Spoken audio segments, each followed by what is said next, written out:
Hi, I'm Zachary Gross. I'm 17, and for the past few weeks, I've suffered from chronic sound effects.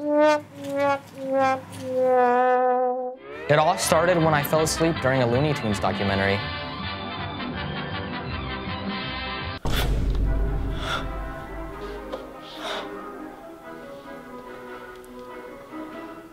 Baba Booey. And just like that, it began. Hey, eat this. You look hungry.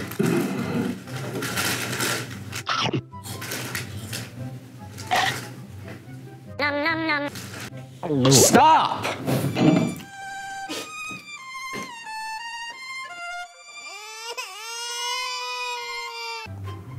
I mean, it started small at first, a comical fart, a spring boing, but now I can't even go into public without complete public humiliation.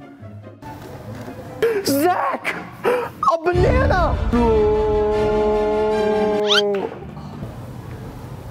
Bruh.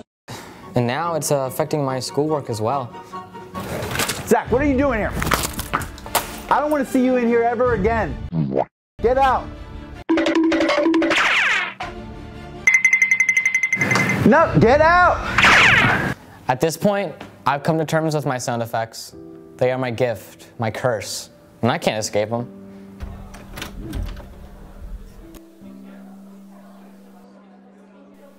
What the dog? Hi, Zach. We need to talk about your cartoon problem. It's gotten really out of hand and it needs to stop. Bruh.